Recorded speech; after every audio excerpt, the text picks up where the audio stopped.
Ola is the Managing Director of Red Step Investments, a company providing private equity, business and corporate finance advisory services and solutions to organizations based in Southern Africa and Sub-Saharan Africa. He has worked for some of the world's biggest companies, including recently Accenture and PricewaterhouseCoopers. The rest of you will be able to read on there's one of these on each table. I've just asked Ola to sort of drill a little bit more deeply into this, from the Nigerian side, what's happening. So you look at a state like Benue, it's actually referred to as the food basket of Nigeria. Benue has a sort of climate that's very brilliant for agricultural produce. So things like soybeans, rice, cassava, maize, and all of that. So the current government of Buhari is focusing on agriculture as a means of diversifying the economy. So agriculture itself is the main mainstay of those Boko Haram affected states. So we can imagine what's happening there now, because a lot of things have not been able to be done properly. Then we can look at a state like River State. Port Harcourt is the capital. It's an oil producing state. It has a GDP of about 21 billion US dollars. So it's got large reserves of oil and gas, and it's an economically significant state in Nigeria, because Nigeria still gets 85% of its revenue from oil products. Although oil is only just about 14% of the GDP right now, but a lot of the revenue comes from oil. When you add revenue and indirect taxes, it comes to about 75%. Then we look at a state like Delta, which is another oil producing state. You look at Imo State, another oil producing state. Then Oyo State there is a state that has agriculture as its main occupation. So cocoa, rice, maize, plantain, which is a staple diet in the Nigerian and West African sense, and also Spanish, because of the diaspora, I guess, in the early days. And cashew, palm produce, and all of those things. So a lot of talk has been made about Nigeria being dependent on oil, which is very true.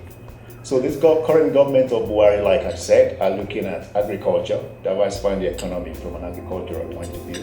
I mean, I remember growing up in Nigeria when cocoa, groundnuts, what we call peanuts, used to be something that was a big foreign exchange earner for the country.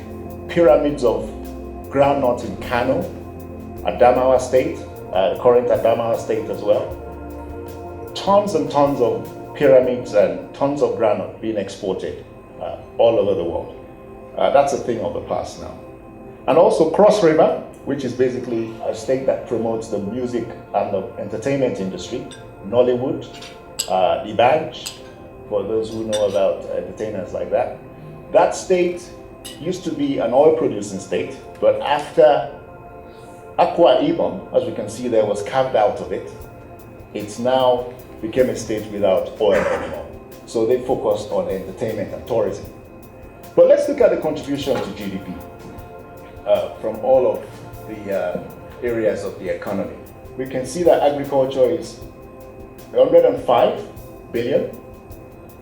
Oil itself is 68.3. Well, oil, energy and mining all together, but oil itself is much lower than that.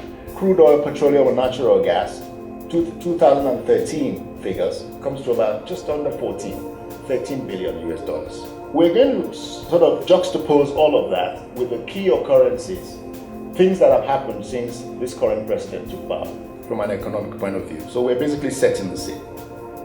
So if we go back then, you see that the services industry is actually picking up. So manufacturing is almost as high as oil at the moment. So if you look at what's happened since Buhari became president, he was welcomed with strikes by the oil marketers. Nigeria has a subsidy regime whereby the government encourages oil marketers to sell petroleum products at a much reduced price, and then they pay the difference, subsidy. There's a lot of arguments about the subsidy in terms that it only benefits a few. It's not been basically beneficial to the whole country. But it's going to be a difficult one for him. Like Ronak rightly said, it will be a difficult one for him to remove the subsidy. Though the international bodies like the World Bank, the IMF, and everyone is saying it makes economic sense for subsidies to be removed. But a lot of Nigerians actually do feel that the only benefit they get from being an oil-producing nation is buying petrol or petroleum products at a certain price. So it's going to be an unpopular decision. I don't think it's going to do it. Since he came into power, we've had an issue where the central bank has restricted access to foreign exchange. In terms of reading The Economist maybe a week or two ago, there was an interesting article about the Nigerian central bank governor banning toothpicks. And The Economist had a field day about that. But in a way, I mean, personally, I thought the article was unfair on the man. Ronak and I were talking about this before we started the panel discussion. It's actually a surprise to a lot of people that toothpicks are actually imported. I mean, you would actually expect that would be something we produce in Nigeria, which I think we do. But so in reality, it's not actually it's not a bad thing, although it does look funny that toothpicks was one of the banned products that we're not allowed to get foreign exchange.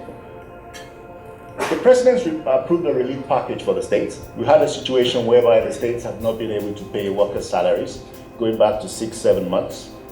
So it's come up with a sort of bailout package, though the states are currently complaining that they haven't received any kobo, as they say in Nigeria. Kobo is the penny or cent denomination equivalent here. The public officials, the president's reduced his pay by 50%. So as his vice president.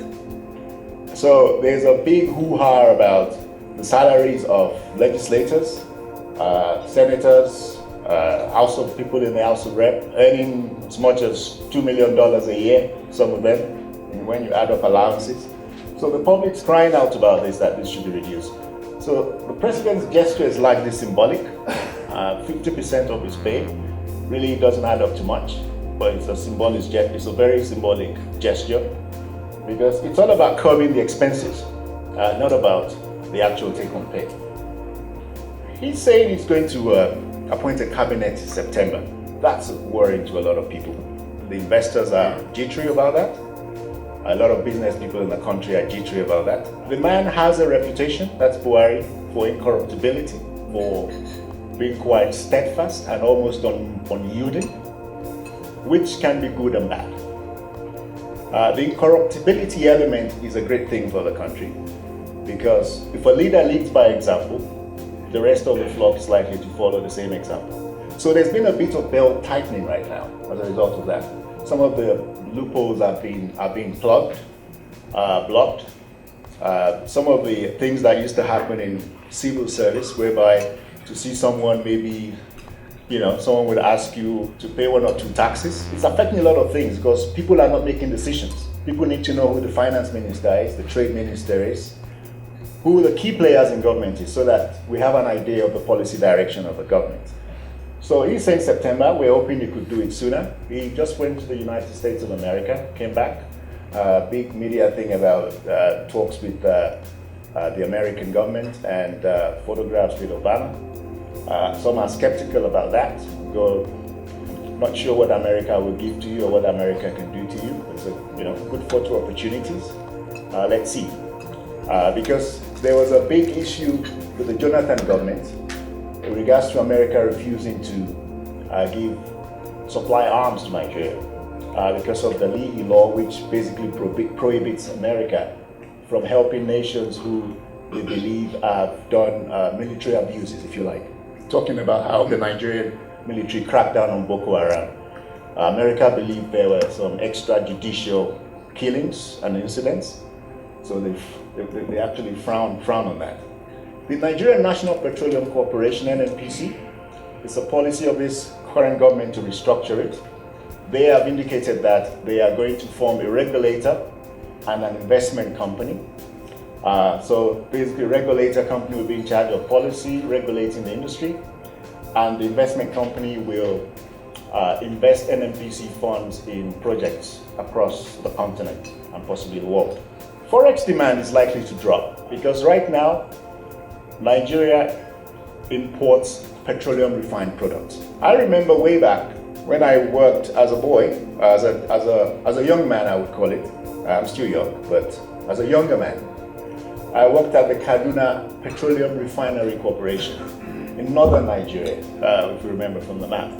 So Nigeria had 3 functional refineries. We had the refinery in Warri, we had one in Port Harcourt, and we had Kaduna. So the biggest in terms of capacity, if I remember quite well, is Warri, and the smallest in capacity was Kaduna, but was still quite significant. So the oil would be gotten out of the ground, it will be refined in Nigeria, and at least we're still exporting some, we're still importing some products, but not maybe just as much as 20 or 30%. But now, because of inefficiency and bad leadership, the refineries have been run into the ground.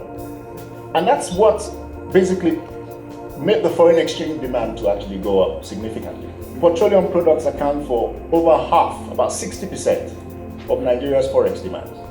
So now that NNPC are saying that 3 refineries are about to be back in operation. So if that's the case, they say they're doing a status report right now, basically doing an MOT of the refineries to see if what they say is correct. That should drop the forex rate significantly. The United Nations brought out a report saying ICT, real estate are one of the fastest growing sectors in Nigeria, which is no surprise because visitors to Lagos will see buildings cropping up every now and again.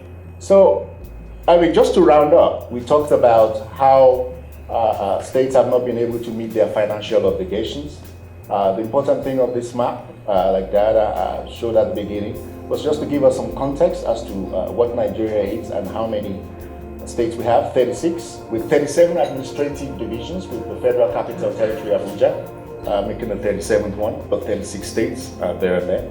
And we can see the contribution, the GDP per person of each state. We want Buhari to succeed. We'd like him to go a bit faster, but he says he knows what he's doing. But that's affecting a lot of things. There's a cash squeeze. Businesses are not spending, they're not making major decisions. That impacts on the subcontinent as well, the sub-region as well, ECOWAS and West Africa, because a lot of Nigerians do business across the subcontinent.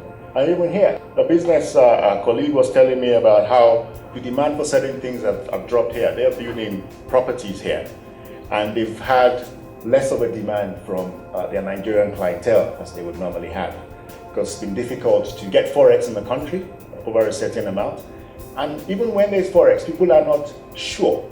People want to understand the direction of this current government first before they take certain decisions. Thank you.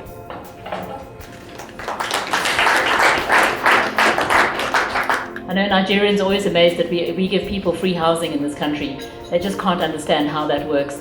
But think about a country where people are so resilient that they can actually not have salaries for very long periods like that. I think it speaks to the resilience of Nigerians in many ways.